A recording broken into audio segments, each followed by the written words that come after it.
آمين. وقال الله تبارك وتعالى في شان وعظمته إن الله وملائكته يصلون على النبي يا أيها الذين آمنوا صلوا عليه وسلموا تسليما.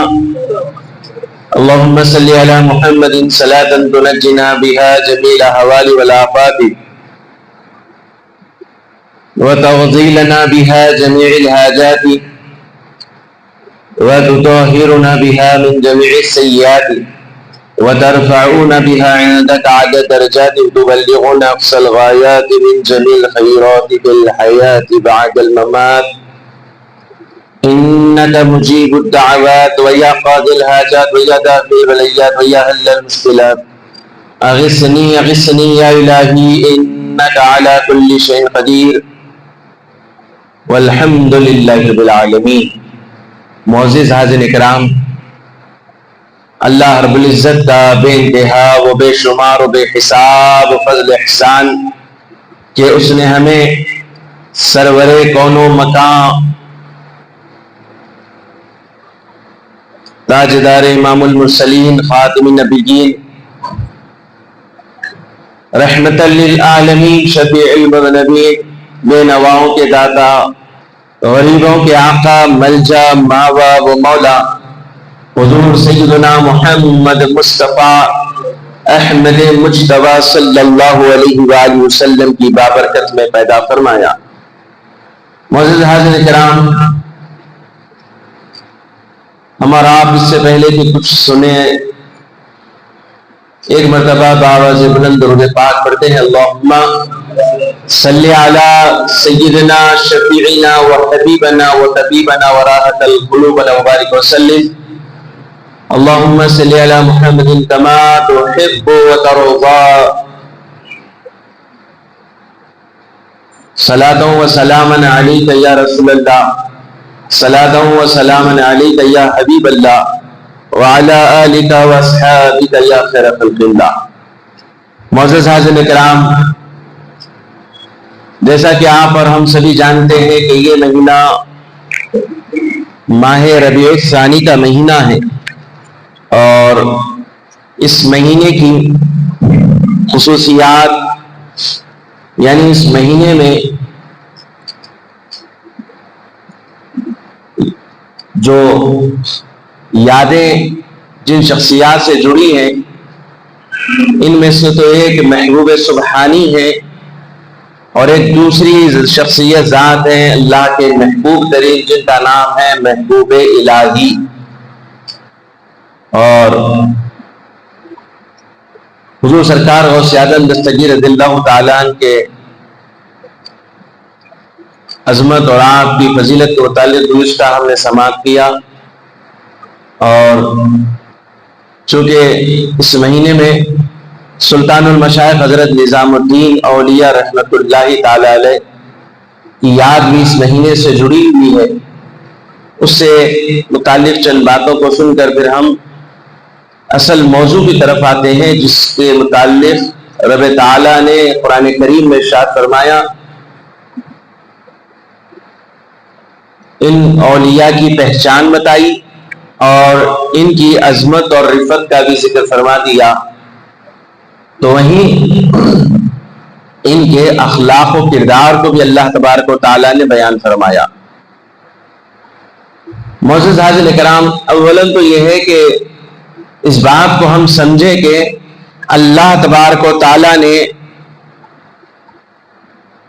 اپنے حبیب کریم صلی اللہ علیہ وآلہ وسلم کے دنیا سے ظاہری حیات سے پردہ فرمانے کے بعد آپ کی سنتوں کو اور احکام خداوندی کو اہل بیت عظام، صحابہ کرام اور تابعین کرام نے عام کیا، اور اسی مشن اور اسی کام کو لے کر آگے پہنچایا ان اولیاء کرام نے، اور اسی دین کے احکام کو لوگوں تک پہنچایا، اور اسلام کی حقانیت اور اسلام کی دین کی تبلیغ کو لوگوں میں اولیاء کرام نے عام فرمایا.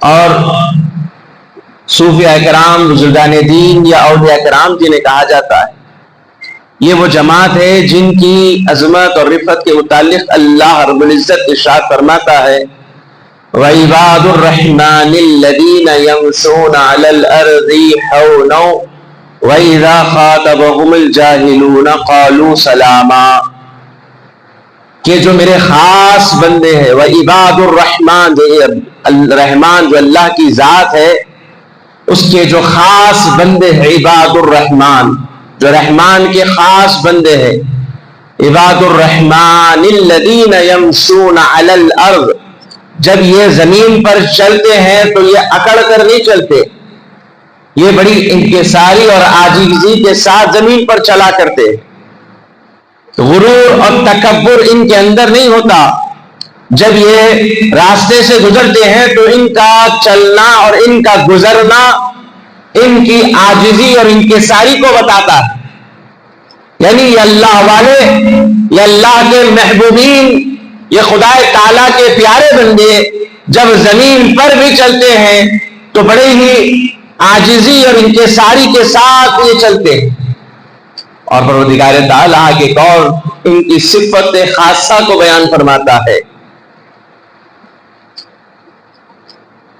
فرماتا ہے کہ جب یہ جاہلوں سے بات کرتے ہیں وَإِذَا خَاطَبَهُمُ الْجَاهِلُونَ قَالُوا سَلَامًا، اور جب ان سے کوئی جاہل مخاطب ہوتا ہے، بات کرتا ہے، تو پھر یہ ان کے ساتھ امن اور سلامتی کی بات کرتے ہیں، یہ جھگڑے اور بحث و تکرار انتشار والی بات نہیں کرتے، ان کے پاس آنے والا اگر خیر کی بات کرے تو یہ خیر ہی کی بات کریں گے، لیکن اگر جاہل آ جائے، بدتمیز آ جائے، گستاخ بھی آ جاتا ہے تو اللہ والوں کی یہ شان ہے کہ وہ ان سے بڑے ہی ادب اور احترام کے ساتھ امن اور سلامتی والی گفتگو کرتے ہیں، یہ ان کی شان ہے، رب تعالیٰ فرماتا ہے۔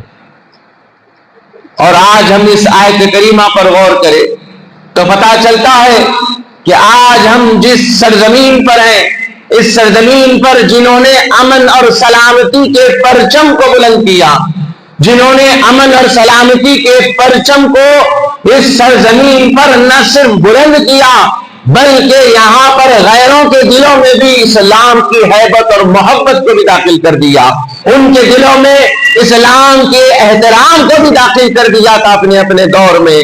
آدھن کرام، آج تاریخ اٹھا کر دیکھیے، ہندوستان جو کفرستان بنا ہوا تھا، اس ملک میں ہر طرف ظلم، ہر طرف گمراہی عام تھی، ہر طرف بت پرستی تھی، ہر طرف خدا تعالیٰ کی عبادت کا کہیں دور تک پتہ نہ ہوتا، ایسے وقت میں اللہ تبارک و تعالیٰ کے حبیب پاک علیہ السلام نے خواجہ اجمیری حضور غریب نواز رضی اللہ تعالیٰ عنہ کو ہندوستان کی سرزمین پر بھیجا اور دین اسلام کی شمع روشن کرنے کا حکم فرمایا، اور آپ جب اس ہندوستان میں تشریف لائے تو اب آپ جب آئے تو یہاں پر نہ تیر لے کر آئے، نہ اپنے تلوار اپنے ساتھ لے آئے، آپ اپنے ساتھ آئے تو حبیب کردگار کے اخلاق لے کر آئے، اور غیروں کے دلوں میں ایسی اسلام کی ہیبت اور محبت کو داخل فرما دیا۔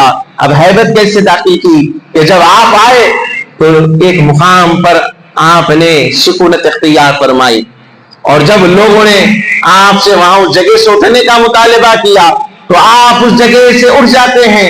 یہاں پر کرامت سنانے سے زیادہ عرض کرنے کا مقصد یہ ہے کہ آپ حضور غریب نواز رضی اللہ تعالیٰ عنہ کے اخلاق کو دیکھیں کہ جب لوگوں نے کہا کہ یہاں پر راجا کے اونٹ باندھے جاتے ہیں، اٹھ جائیے، ہٹ جائیے یہاں سے، تو آپ نے ان سے کسی قسم کی گفتگو نہ فرمائی، آپ نے اس موقع پر کسی طرح سے باتیں ان سے نہ کی، بلکہ آپ نے کہا راجا کے اونٹ بیٹھتے ہیں تو بیٹھے کے بیٹھے رہ جائیں گے، بس اتنا سا جملہ کہا اور اٹھ کر چلے گئے۔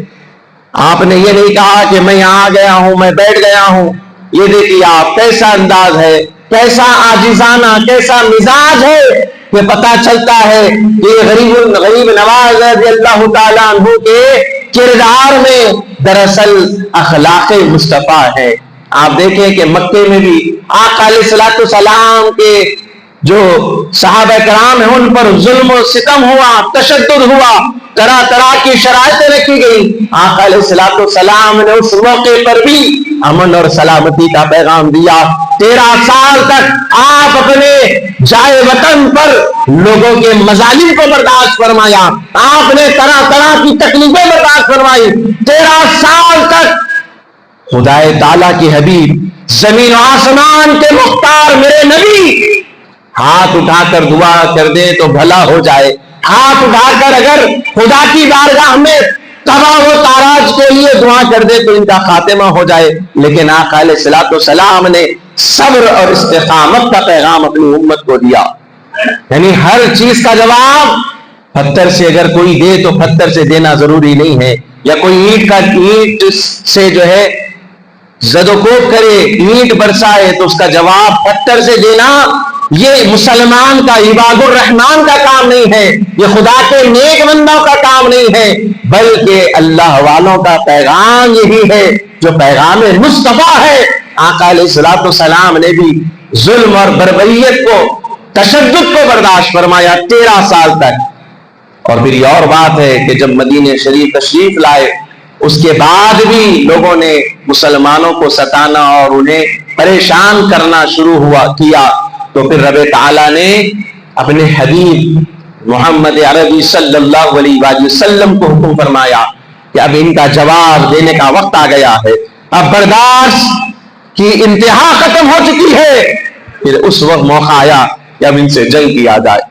تو الغرض معزز حاضرین اکرام، اسلام تو پیغام ہی امن کا دیتا ہے، اسلام تو پیغام سلامتی کا دیتا ہے، اور آج ہم اس جائے مقام پر، اس ہندوستان کی سرزمین پر آج مسلمانوں کی سب سے بڑی جو ہے ذمہ داری یہ ہے کہ وہ آج اخلاق مصطفیٰ پر عمل کرے، اولیاء کرام کی تعلیمات پر عمل کرے، وہ اپنے اخلاق کو درست کرے، وہ اپنے اندر سے جہالت کو، حسد کو، کینہ کپٹ کو نکال کر پھینک دے، اپنے دلوں کو صاف کر دے، اپنے آپ کو خدا تعالیٰ کی بارگاہ میں حاضر ہونے کا خیال ضرور رکھے۔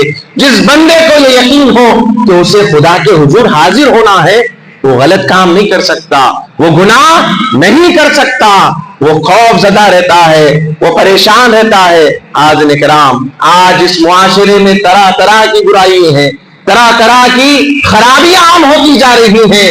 آج ایک موبائل ہے لیکن اس کے اندر طرح طرح کی خرابیاں، برائی عام ہوتی جا رہی ہے۔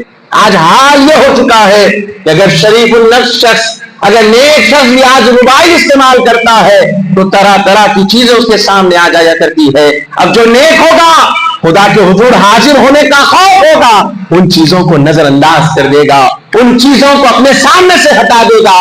لیکن جس کے نفس پر برائیوں کا اثر ہے، اس برائی کے دلدل میں وہ چلا جائے گا، اس دلدل میں برائی کے دھستا چلا جائے گا۔ ضرورت ہے کہ ہم اچھوں کی صحبت اختیار کریں۔ اللہ والوں کی باتیں کی ہی اس لیے جاتی ہے۔ حضرت جنید بغدادی کون ہے؟ سید الطائفہ ہے۔ ایسے اللہ والے، ایسے بڑے رتبے اور مقام رکھنے والے جن کا ثانی آپ کا کوئی ہم پلہ نہیں، جنید بغدادی رضی اللہ تعالیٰ، ایسی عظیم المرتبہ شخصیت، آپ رحمت اللہ تعالی علیہ فرماتے ہیں کہ اللہ والوں کی واقعات سننے سے، اللہ والوں کی باتیں سننے سے دلوں پر سے گناہوں کا میل ختم ہو جایا کرتا ہے۔ اللہ والوں کی باتیں سننے سے دلوں میں انقلاب پیدا ہوتا ہے، نیک عمل کرنے کا ارادہ مضبوط ہوتا ہے۔ اور آج ہم اس معاملے میں غور کریں تو آج بھی ہم اولیاء کرام کے واقعات سننے کو تیار نہیں ہیں۔ ہمارا حال اتنا ہو چکا ہے، ہم محض یہ سمجھ رہے ہیں کہ ہم اگر نمازیں پڑھ لیں تو کافی ہے۔ معزز حضرات کرام، بڑی ہی ذمہ داری سے ہوش میں یہ بات عرض کر رہا ہوں، نمازیں یقیناً ہے، لیکن نمازوں میں جب تک توجہ اللہ نہیں ہوتی وہ نماز نہیں ہو سکتی۔ اب یہ توجہ اللہ آنا ضروری ہے۔ آج کا ماحول دیکھیں، امام صاحب نماز پڑھا رہے، کسی کو ہوش نہیں کون سی قرات چل رہی ہے، کون سی رکعت ہے، بس اوقات انسان بھول جاتا ہے پیچھے نماز میں۔ ہمارا حال یہ ہے، ہم ہیں نماز میں، ہمارے دل گھروں میں لگے ہوئے ہیں، ہمارا دل بازار میں لگا ہوا ہے، ہمارا دل دولت کے انبار اکٹھا کرنے میں لگا ہے، اور ہم ٹھہرے ہوئے نماز میں۔ یہ نماز ہے؟ نہیں ہو سکتی نماز۔ نماز کس چیز کا نام ہے؟ حضرت ابراہیم علیہ السلام، جنہیں ابو الانبیاء کہا جاتا ہے۔ ابو الانبیاء سے معنی ہے کہ نبیوں کا باپ، حضرت ابراہیم، چونکہ ان کے دونوں بیٹوں میں نبوت کا کثرت سے سلسلہ چلا، پھر خاتم النبی ہمارے آقا بھی ان کی ہی اولاد میں۔ حضرت ابراہیم نے دعا کی تھی آقا کی کہ اللہ یا نبی آخر الزمان کو میری نسل میں پیدا فرما۔ تو معزز حاضرین کرام، نماز میں عبادت کے لیے خدا کے حضور ٹھہرتے تو کئی میل دور تک دل کی دھڑکن کی آواز ابراہیم علیہ السلام کی سنے جاتی تھی۔ اللہ اکبر۔ آج ہمارا حال دیکھیے آپ، ہے نماز میں کبھی وضو صحیح نہیں تو کبھی قیام صحیح نہیں، کبھی قیام صحیح نہیں تو کبھی ہمارا رکوع صحیح نہیں، کبھی ہمارا سجدہ صحیح نہیں۔ اب پڑھنے والوں کا تو یہ حال ہے، اللہ ماشاءاللہ اس میں پڑھنے والے اللہ تعالیٰ ہماری نمازوں میں اثر پیدا فرمائے، آپ کی ہماری سب کی اللہ اصلاح فرمائے، پابندی نماز کر ہونے کی توفیق عطا فرمائے۔ اب یہ تو ہو گئے بہت ہی مختصر، جو پھر بھی جیسا کیسا منزل تک تو پہنچ رہے ہیں۔ پھر کچھ وہ ہیں جو بازاروں کی زینت بنے ہوئے ہیں، جو ٹھیٹھی ٹھاٹھا کرنے میں مصروف ہے، جو موبائل یوز کرنے میں مصروف ہے، گلی کے نکڑوں پر، چبوتروں پر، گھروں کے پاس گاڑیوں میں بیٹھے موبائل یوز کر رہے ہیں، گیمز کھیل رہے ہیں۔ پتہ نہیں یہ کس فکر میں مبتلا ہیں، یہ کون سی دنیا میں جی رہے ہیں۔ حالانکہ یہ وہ لوگ ہیں جو جنازوں کو دیکھ رہے ہیں، یہ وہ لوگ ہیں جو مسجد میں میتوں کو لایا جا رہا ہے کہ تم آج مسجدوں کو آتے نہیں ہو، لیکن وہ وقت بھی آئے گا کہ تم چاہ کر بھی مسجد میں نہ آنا چاہو گے، لیکن تمہیں لایا جائے گا، تمہاری لاش کو لایا جائے گا، اور تم بازاروں میں جہاں موقع ملے موبائل میں بس مصروف ہو۔ کسی کو گیم سے مطلب ہے، کوئی اسی طرح طرح کی گیموں میں مصروف ہے، کوئی میچز چل رہے ہیں، کرکٹ چل رہا ہے اس میں مصروف ہے۔ حاضرین کرام، ہم اولیاء کے چاہنے والے، ہم اولیاء کی زندگی پر غور کریں۔ انہوں نے اپنے دلوں سے لالچ کو نہ صرف خود کے دل سے لالچ کا خاتمہ نہ کیا، بلکہ اپنے دامن سے وابستہ لوگوں کے دلوں سے بھی لالچ کو ختم کر دیا۔ اور آج ہمارے دل میں لالچ مال کی ہے، آج ہمارے دل میں لالچ اقتدار کی ہے، آج ہمارے دل میں لالچ مرتبے کی ہے، رتبے کی ہے، شہرت کی ہے۔ حاضرین کرام، بڑی کڑوی باتیں ہیں، لیکن ذمہ داری سے عرض کر رہا ہوں، اس لیے کہ ہمارے بڑوں نے ہم کو کیا تعلیم دی، ہم غور کریں۔ ہمارے اسلاف نے، ہمارے بڑوں نے ہمیں گھروں سے کیا تعلیم دی۔ یہ دکن کی سرزمین یہ کیا تھی، کیا ہو گیا اس کو؟ یہ وہ سرزمین تھی جو علمی گہوارہ تھا، علمی مرکز تھا، یہ تمام علوم کا مرکز تھا یہ دکن، اور یہاں کی بول چال کا عالم یہ تھا کہ دنیا یہاں کی بولنے والوں کی مٹھاس سے متاثر ہو جایا کرتے تھے۔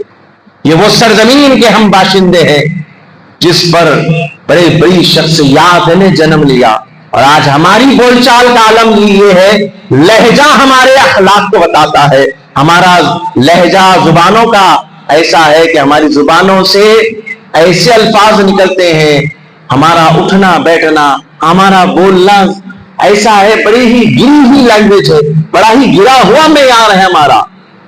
اور وہ جملے کیا ہے اگر غور کر دیکھیں آپ، وہ جملے یہی بیٹھ جا، کھا رے، یہ جملے ہمارے ہیں، اور اسے حیدرآبادی زبان کہا جا رہا ہے۔ یہ بھی عرض کر دوں، یہ حیدرآبادی زبان نہیں ہے،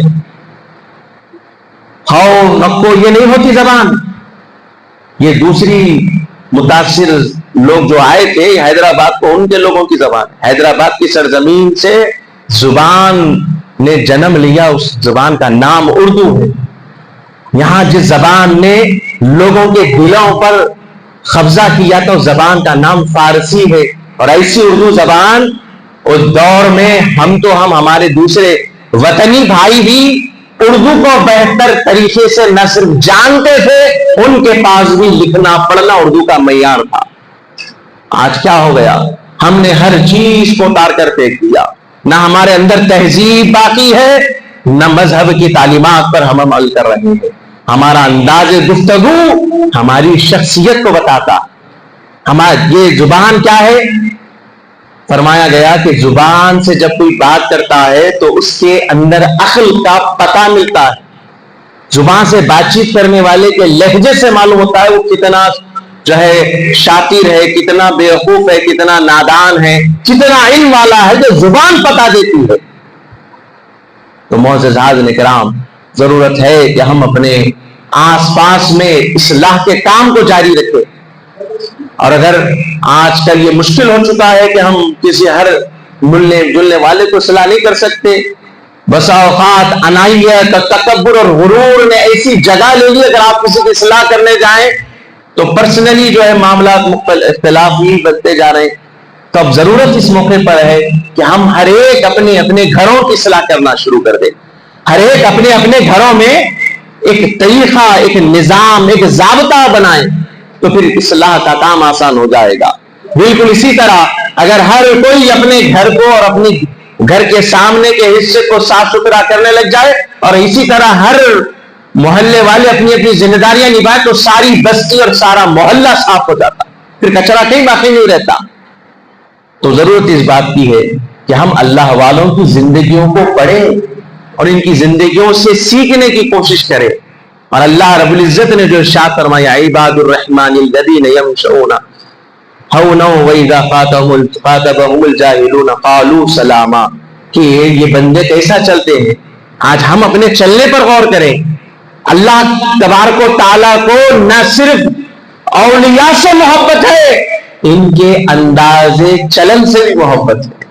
یہ جس طرح چلتے ہیں یہ بھی رب کو پسند ہے۔ تو ہم چلے بھی ایسا نہ کہ ہمیں اپنے رب سے محبت تو ہے، خدا کو بھی ہم سے محبت ہو جائے، وہ بھی ہم سے محبت کرنے لگ جائے۔ جب ہمیں کوئی اپنا دوست محبت کرتا ہے تو ہمیں اپنے رزق میں سے کھلاتا بھی ہے، اپنے پہننے والی چیزوں سے پہناتا بھی ہے۔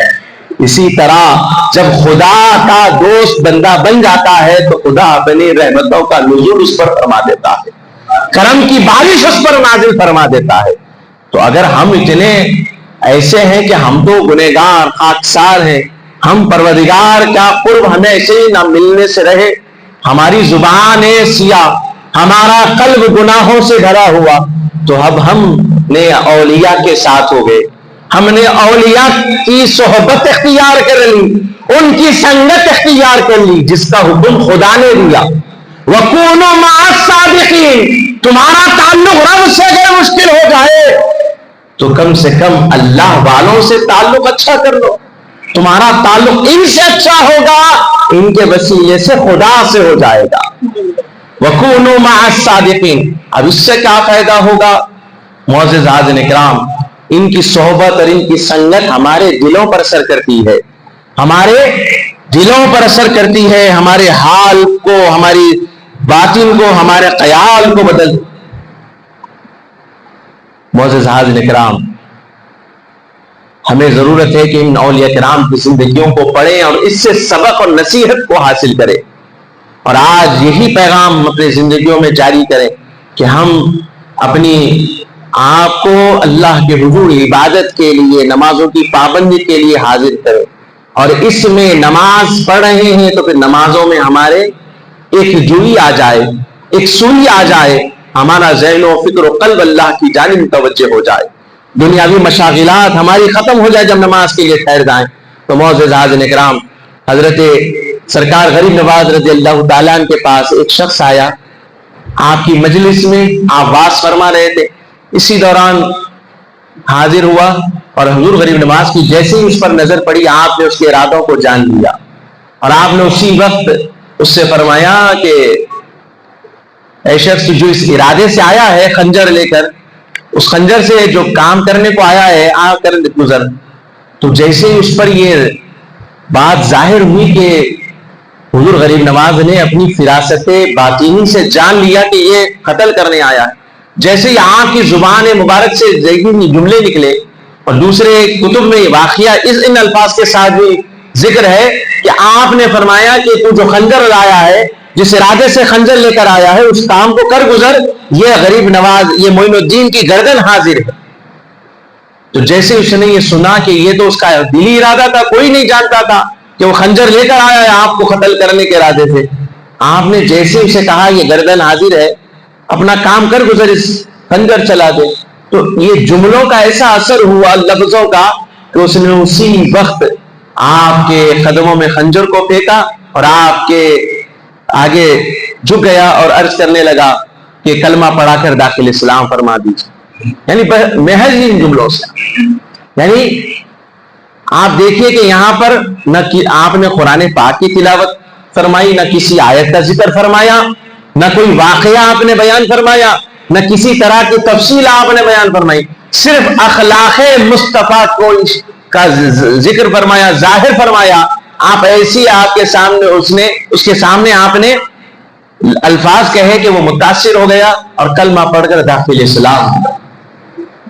حضرت سلطان المشائخ نظام الدین محبوب الہی فرماتے ہیں کہ تکلیف اگر کوئی کسی کے راہ میں کانٹے بچھائے تو دوسرا کیا کرتا ہے، اس کی راہ میں کانٹے بچھاتا ہے، تو گویا یہ جو ہے عوام کا کام ہے فرمایا، لیکن فرمایا اللہ والوں کے نزدیک اگر کوئی کانٹے بچھاتا ہے تو اللہ والے اس کے لیے دعائے خیر کرتے ہیں فرمایا، اس کے لیے امن کی دعا کرتے ہیں، اور فرمایا کہ ہر برائی کا جواب اولیاء کے نزدیک برائی سے نہیں دیا جاتا، اچھائی سے دیا جاتا ہے۔ فرمایا عوام کے نزدیک اچھائی کا بدلہ اچھائی سے دیا جاتا ہے، برائی کا بدلہ برائی سے دیا جاتا ہے۔ فرمایا کہ اولیاء کے نزدیک اچھائی کا بدلہ اچھائی سے تو ہوتا ہی ہے، لیکن برائی کا بدلہ اچھائی سے کیا جاتا ہے فرمایا۔ اور فرماتے ہیں کہ یہ لوگوں کے ساتھ اخلاق کے ساتھ محبت کے ساتھ بات کرنا یہ اللہ والوں کا خاص شعبہ ہے فرمایا۔ تو معزز حاضرین اکرام، ہماری زندگیوں میں ان چیزوں کو شامل کرنے کی ضرورت ہے۔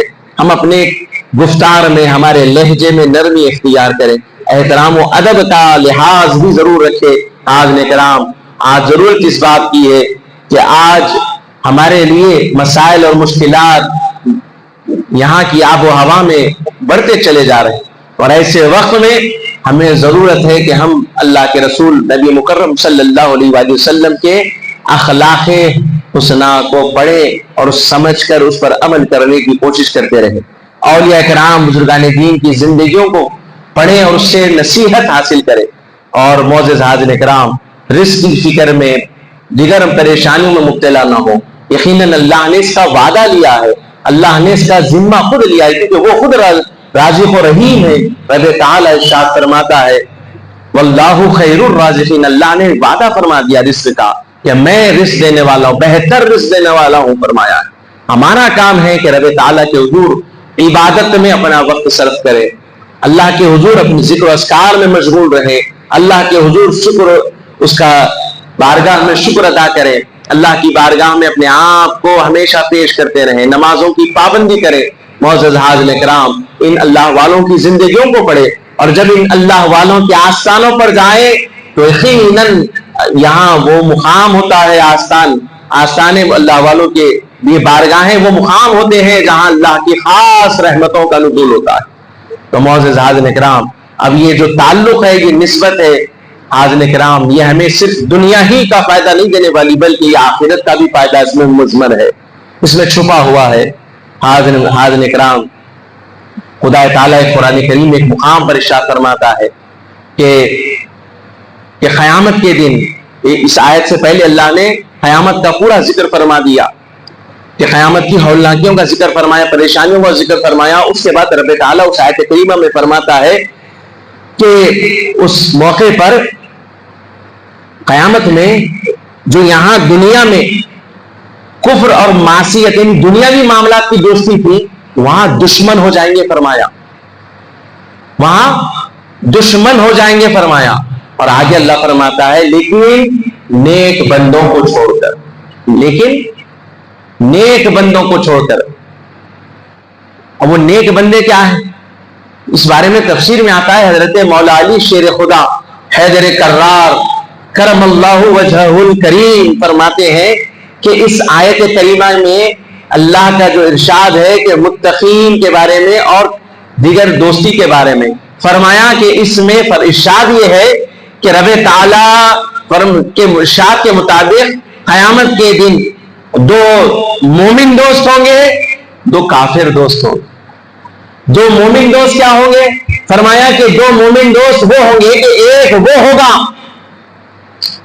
جو انتقال کر جائے گا اور ایک حیات سے رہے گا دنیا میں، تو وہ جو انتقال کیا ہوا دوست رہے گا وہ رب کے حضور حاضر ہوگا اور پروردگار تعالیٰ سے فرمائے گا کیا ہے پروردگار، وہ جو میرا دوست ہے دنیا میں، وہ جو ہے مجھے ہمیشہ تیرے اور تیرے حبیب کی فرمانبرداری کی تعلیم دیتا تھا، وہ مجھے تیرے حضور حاضر ہونے کا خوف دلایا کرتا تھا، وہ مجھے اچھائی کی تعلیم دیتا تھا، اچھے باتوں کی طرف بلاتا تھا۔ پروردگار آج تو نے جو مجھ پر احسان فرمایا ہے، آج تو نے مجھ پر انعام نازل فرمایا ہے اور مجھے یہ ہدایت کا جو صلہ ملا ہے اور یہ مجھے انعام و اکرام ملا ہے، پروردگار وہ مجھے اس دوست کی وجہ سے ملا ہے۔ اے پروردگار اس دوست پر بھی ایسا ہی کرم فرما، اور جب وہ تیرے حضور حاضر ہو تو اس پر بھی انعام و اکرام کی بارش کو نازل فرما، اس پر بھی خاص رحمتوں کا نزول فرما، اور وہ جب تک میرے بعد دنیا میں رہے ایمان پر رہے اور جب تک دنیا میں رہے ہدایت پر رہے، میں اس کے لیے تیری بارگاہ میں دعا کرتا ہوں۔ پروردگار تعالیٰ اس بندے کی دعا کو قبول فرما لیتا ہے، اور پھر یہی دوست جب قیامت میں یہ دو ایک ساتھ ملتے ہیں، دو مومن دوست، یہ جو اللہ کی خاطر محبت رکھنے والے ملتے ہیں، جو دنیا میں ایک دوسرے کو اچھائی کی باتیں بتاتے ہیں، حضرت مولا علی شیر خدا کے ارشاد اور دیگر اللہ والوں کے ارشاد کے مطابق یہ کون لوگ ہیں؟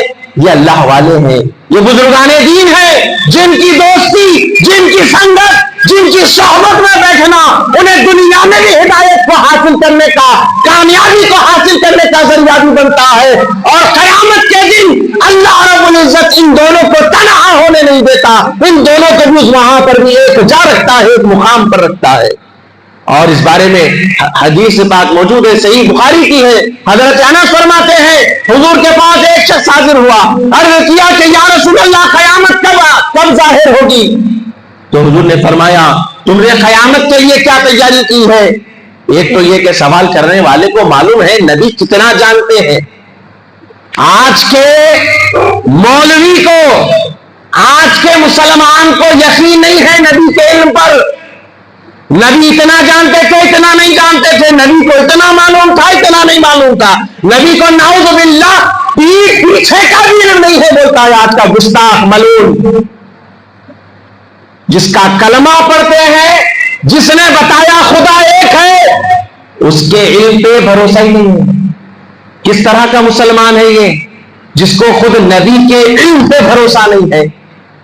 کس نے بتایا؟ جی ہمیں خدا ایک ہے، بتاؤ آپ کو کسی اور نے بتایا؟ جواب دو، آپ سے پوچھ رہا ہوں، ہمارے نبی سے پتا چلا نا، نبی نے بتایا خدا ایک ہے، قرآن نازل ہوا، خدا کے حبیب نے بتایا یہ خدا کا کلام ہے، تب پتا چلا، خدا کے حبیب نے بتایا جبرائیل ہے، پتا چلا، میکائیل ہے، پتا چلا، ابراہیم، عیسیٰ، موسیٰ، الیاس، کس کے ذریعے سے پتا چلا؟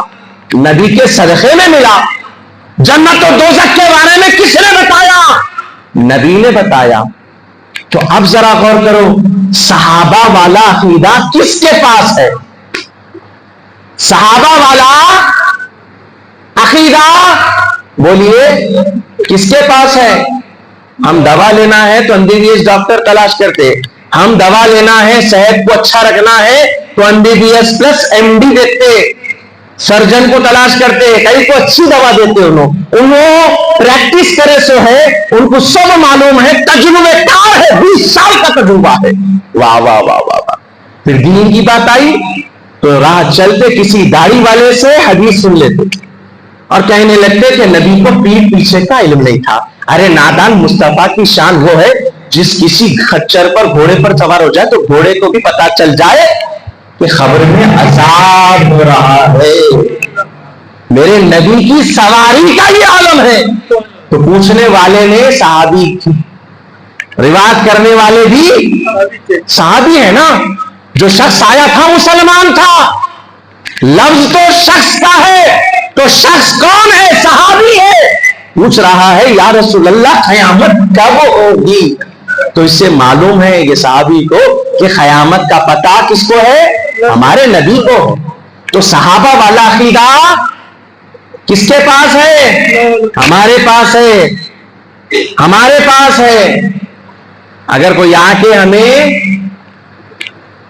بیچنے کی کوشش کرے کچھ بھی ایک عقیدے کہ دیکھو صحابہ والا عقیدہ، دیکھو صحابہ والا یہ عمل، تو وہ بتانا کہ صحابہ والا عقیدہ ہمارے پاس ہے، ہمیں ضرورت نہیں ہے کسی سے عقیدہ لینے اور خریدنے کی.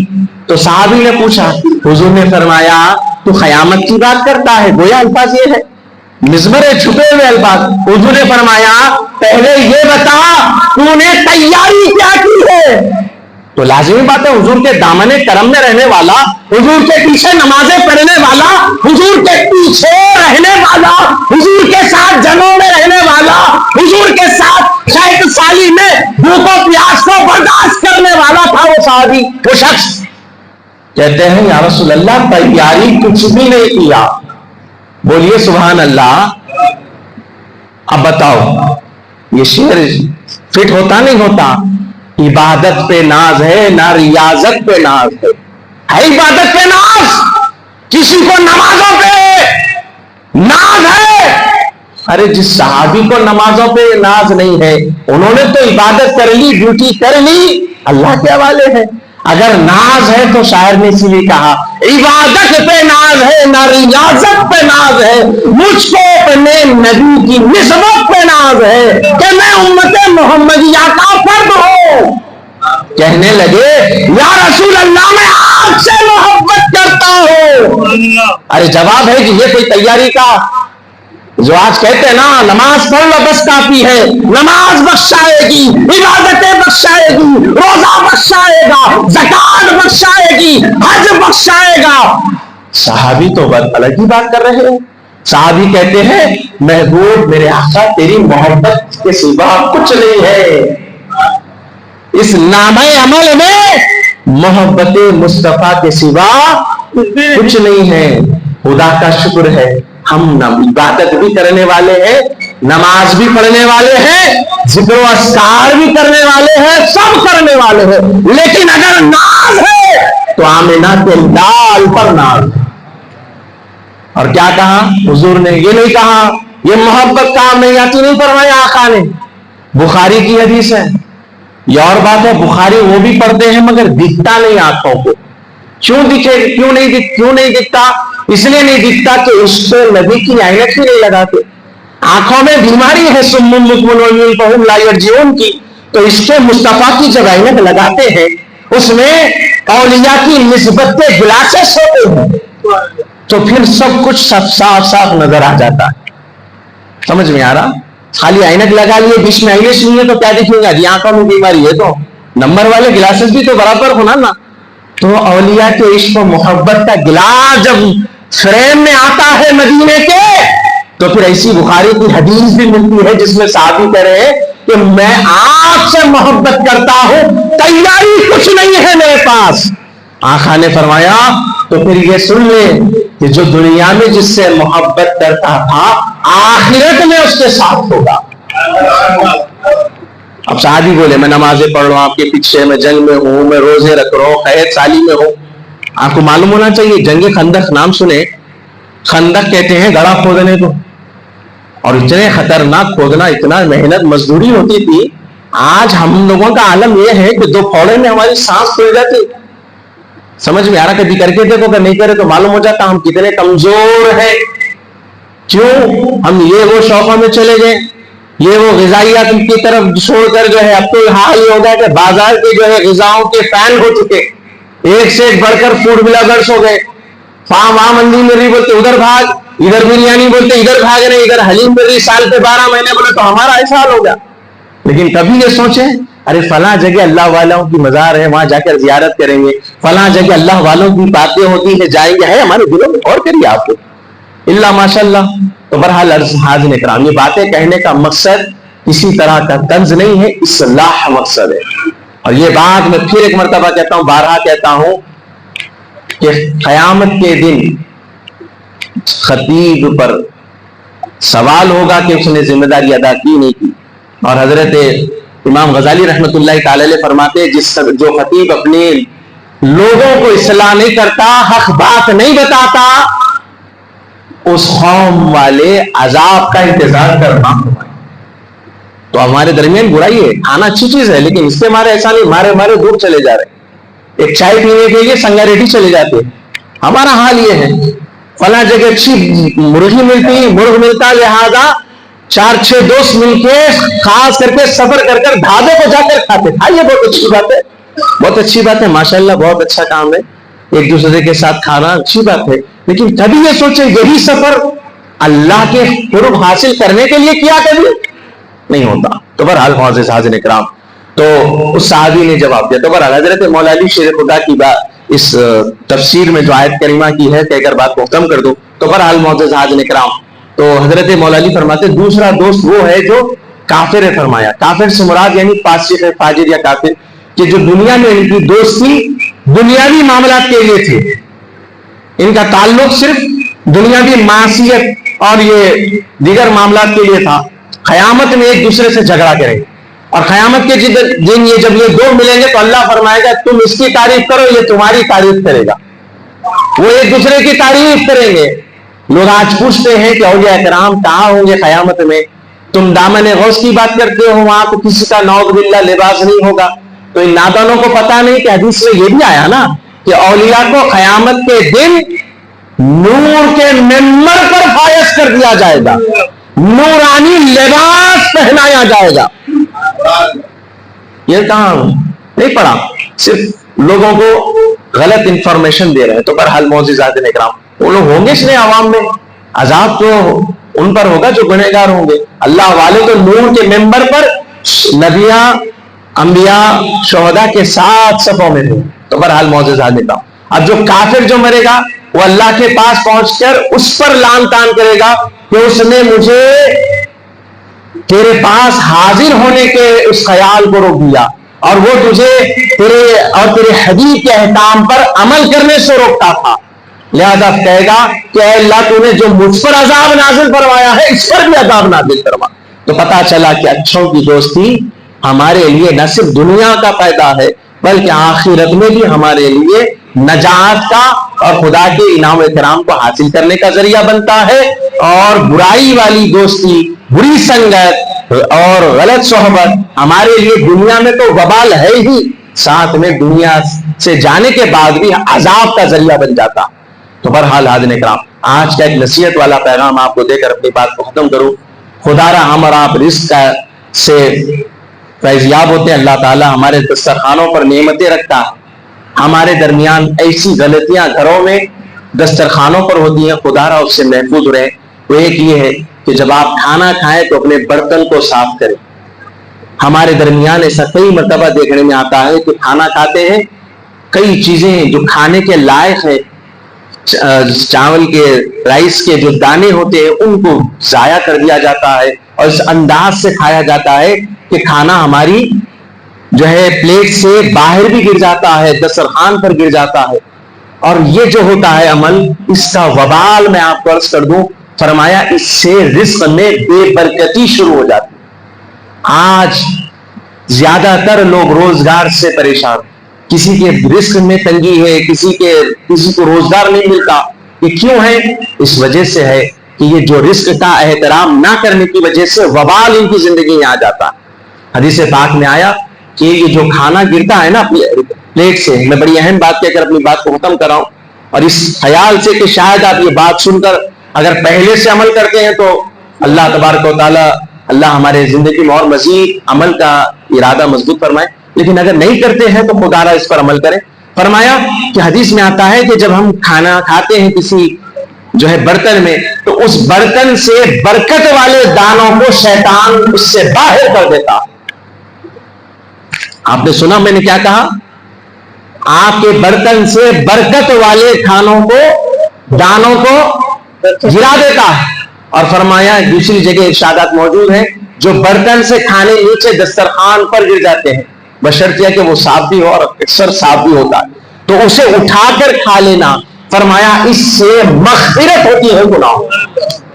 تو اب ہم انشاءاللہ عمل کریں گے نا اس بات پر، کھانا ضائع ہونے نہیں دیں گے. اگر ہمارے یہاں کھانا بچ جائے تو ہمارا اسلام تعلیم ہمیں دیتا ہے کہ اگر ہمارے پیٹ بھر چکے اور ہمارے پاس زائد بچ چکا ہے اور کل یا پھر بعد میں وہ خراب ہو جائے گا، ضائع ہو جائے گا، زمین کے حوالے ہوگا، تو خدا را اسی کھانے کے لیے بندہ صبح شام محنت بھی کرتا ہے.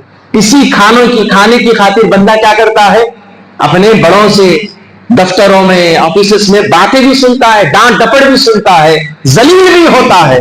تو اب اس معاملے میں خواتین کی ذمہ داری بڑھ جاتی ہے کہ وہ اتنا ہی پکائے کہ ضائع نہ ہو، اور زیادہ پک جائے تو فوراً پڑوس میں کوئی ہو تو اپنے رشتے داروں میں، مساکین میں فوراً تقسیم کر دے، کسی کو کھلا دے. اور یہ کھانا کھلانا فرمایا ایک نوالا کسی کو کھلاتا ہے تو اللہ کے حضور اس کا رزق جتنا مقرر ہے نا اس میں 10 اضافہ ہو جاتا ہے. ایک نوالا کھلائے تو 10 نوالے اس کے اللہ کی بارگاہ میں برکت رزق میں ہو جاتی ہے. اس کے بارے میں بزرگان دین فرماتے جب 10 بڑھ گئے تو اس کے پاس اگر 100 رزق کے جو ہے ایک اندازہ کے مطابق گنتی تھی تو 10 بڑھنے کی وجہ سے موت بھی اگر 100 پر آ رہی تھی تو 10 بڑھنے کی وجہ سے جب تک اس کا رزق ختم نہیں ہوگا موت بھی نہیں آئے گی. تو یہ مصلحت حکمت خداوندی ہے، ہم عمل کریں، کھانے کا رزق کا احترام کریں، جتنا ہو سکے احترام کریں. کھانے پر بیٹھے تو پہلے نمک چکھنا سنت ہے. باوضو اگر کھانا کھاتے ہیں تو گھر سے تنگی پریشانیاں دور ہو جاتی، باوضو کھانا کھانے سے، دسترخوان پر بیٹھے سے. تو ایسی کئی چیزیں ہوتی ہیں. آج کا میں پیغام آپ کے حوالے کر رہا ہوں. اللہ سے دعا ہے کہ مجھ کو بھی عمل کرنے کی توفیق عطا فرمائے، اللہ تبارک و تعالی آپ کو بھی عمل کرنے کی توفیق عطا فرمائے. پروردگار تعالی ہم سے جانے انجانے میں جو گناہ ہوئے پروردگار سے معاف فرما. ہم تمام کے علم میں، رزق میں، عمر میں خیر و برکت، صحت میں عافیت عطا فرما. وما علینا الا البلاغ المبین والحمد للہ.